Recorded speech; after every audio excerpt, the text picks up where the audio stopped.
Hello and welcome back to the jewelry box build. Setting up the lid so that the strike plate, this, is positioned correctly for the lock, and that the hinges work so that when you open the lid it stops. The back of the lid hits the back of the box to stop at an angle of about 95 degrees. To do that, to get this alignment all set up, we put the strike plate in first. We engage the lever of the lock with the strike plate, and then we lay out the hinge pins in the back. And that's what we'll be doing now. I've got this box glued up and the lid glued up and the lid fitted to the box. I'm starting to lay out the strike plate, but first I want to get the screws in to the lock. So to do that, I use an awl to mark the points. I've got a drill. This is a 16th inch drill bit.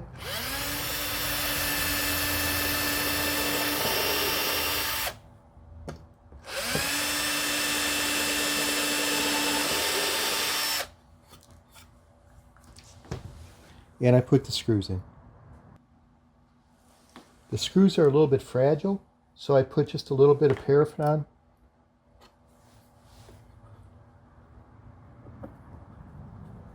And that helps get it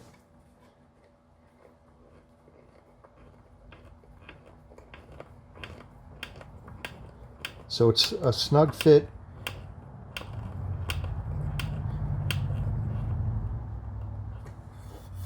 And the screw head is down below the surface, and it pulls the lock set down into the bottom of the mortise. I'll do the other screw now, and then we'll lay out the strike plate. Just to show how I lay this out, this is the strike plate. I set it in position on the lock, and I take the lock so it's like set up with the lock open.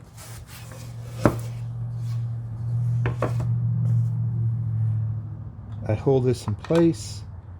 I drop the lock. So we have a good position for the strike plate. I set the lid on top.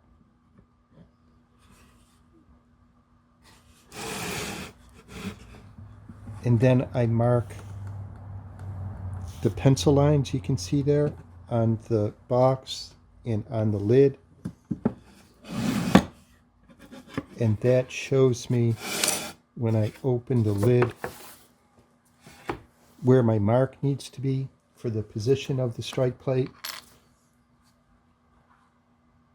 And that's good for positioning it side to side. But I have to measure from the front of the box so that the slot in the strike plate aligns with the slot in the lock. And so once I do that, using the calipers,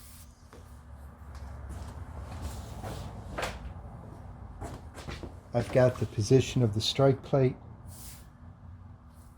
and I trace it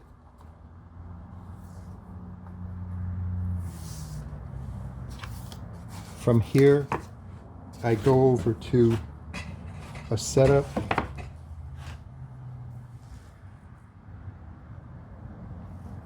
This is just some pieces of MDF set up to hold the lock or the lid in place.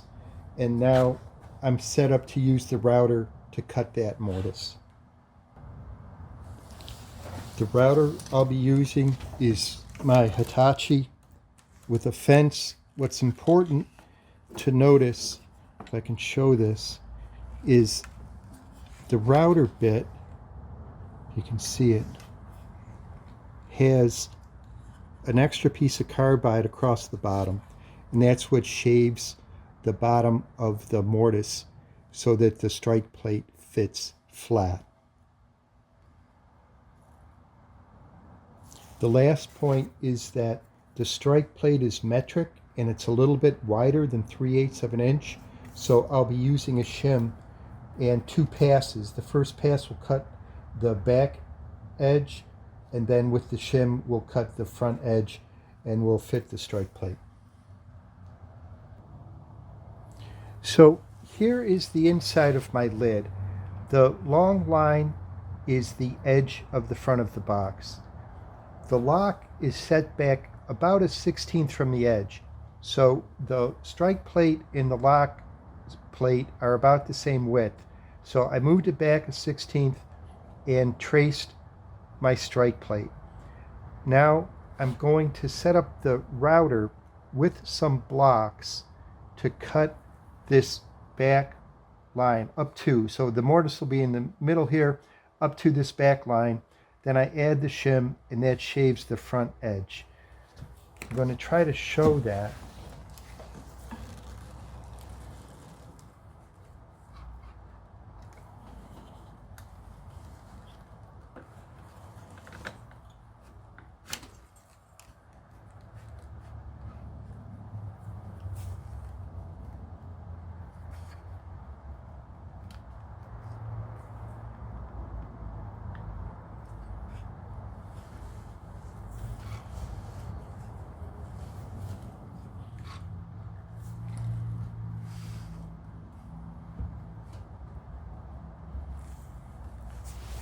I'm going to put a line here and set a block so that the router stops there in the back.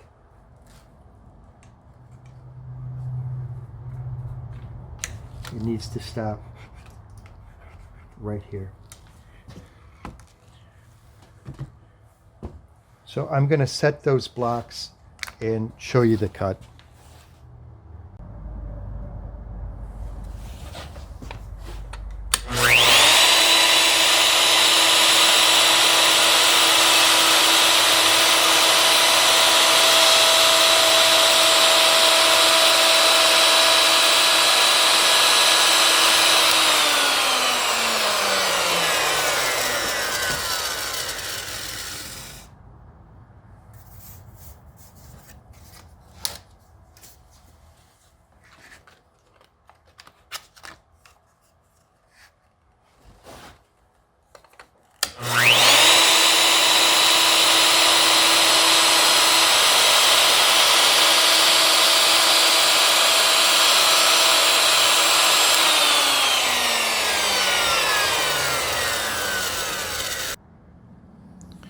And you can see with the strike plate fitting, it fits in, it's recessed down a little bit, and it's got just the tiniest little bit, maybe a 32nd of play.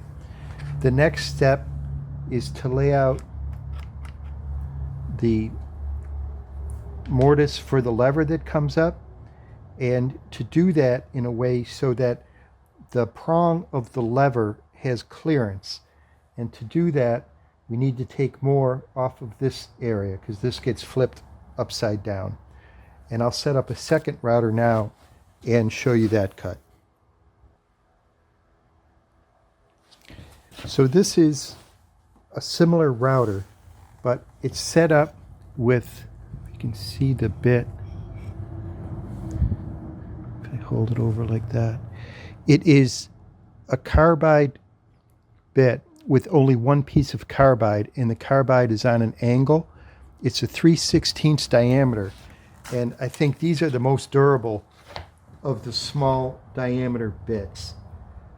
I've got the depth set for the height that the lever comes up above the lock, and I'm not going to set block. I'm just going to do this pretty much by eye. It's not a big deal. And here we go.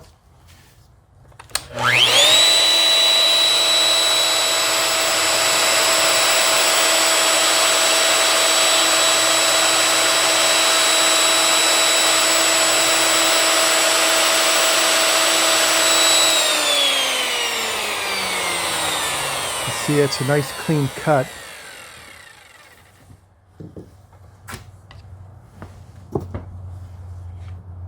Strike plate fits. I'm going to put the screws in it. I'm going to put, I think, maybe one screw in it and see how it aligns with the lock. The thickness of the lid is just over a 1/2 inch and the length of the screws were just a 1/2 inch. So I nipped those back to about 3/8 of an inch and drilled the hole the same way.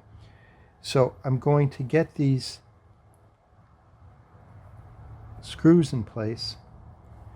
I pre-tapped the hole with the screw before I cut the point off. But the important thing is to get the strike plate in first, get it fitted to the lock before we do the hinge pins.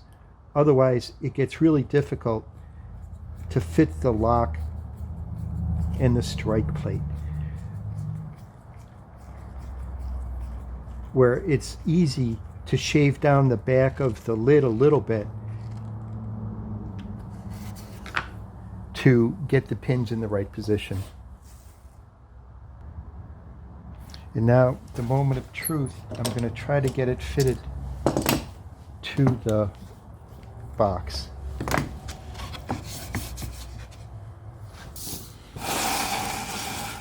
So here's the box. Here's the lid. And a note, the side-to-side tolerance of the lid is snug. I cut it snug and then I shave it later. And now the question is, if I align this, can I get this to lock?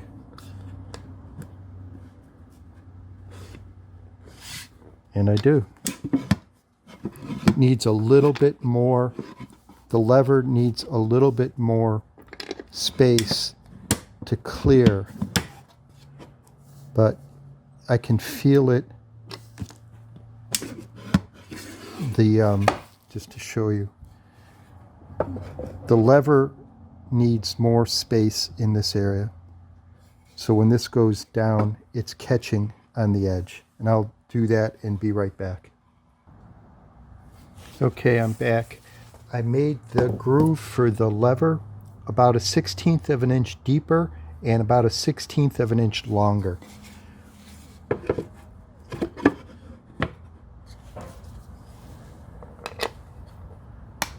And now you can see it fits.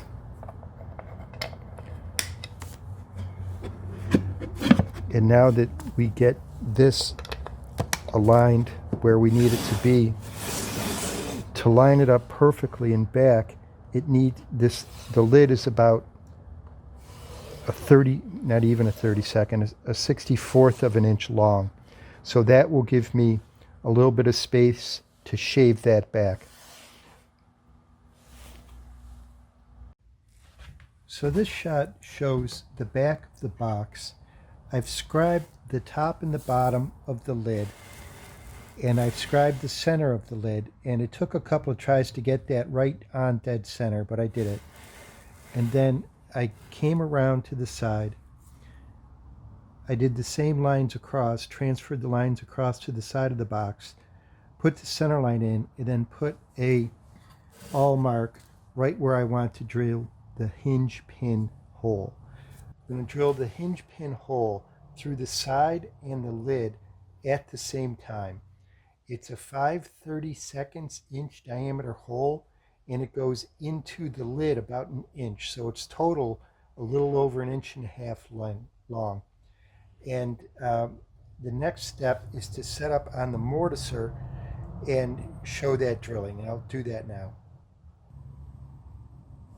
Okay, so here it is set up in the mortiser, and it's the point right there. I'm going to try and get it. It looks pretty well aligned.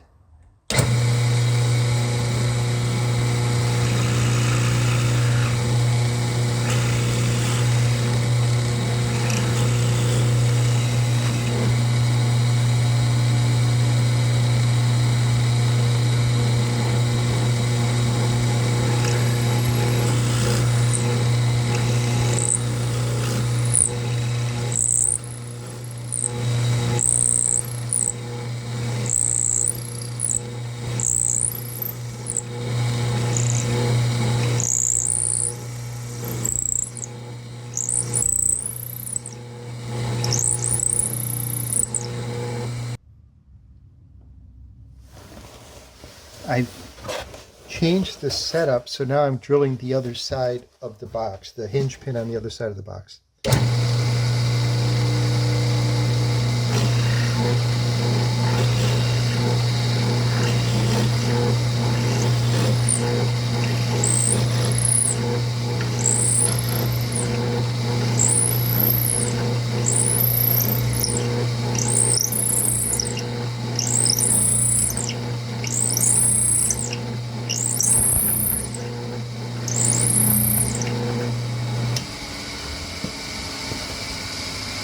And I want to just zoom out a little bit and show you the whole setup, if I can do this. So this is how it's clamped. There's a block here to the mortising table, and I also have the box clamped down really well, and this is the whole setup. I've got the mortising table locked down so it doesn't go side to side, just goes in and out, and it's pretty well clamped down. And that's how you get straight lines. You can see that the box lid is just a little bit off the edge here. So this gets shaved down. I should show you over here. This edge gets shaved down a little bit with a hand plane. The next step is to put a round over on the bottom outside corner. This edge gets rounded over, and that should allow the lid to lift up, with this back edge being the stop against the back piece of the box to keep the lid from going all the way over. It's hard to see in this lighting, but these are the pins that are the hinge pin for the lid. And then this small piece of tubing goes in the box side. The long piece goes in the lid on both sides. And these pieces slide inside of the tubing, and that's what allows the lid to pivot. It has to be positioned very accurately for all this to work. Okay, so here's the box. I've got it locked, and I've got pins in temporarily on the sides. So if I unlock it, I should be able to open it, and you can see I'm getting more than halfway, and that's where it's binding.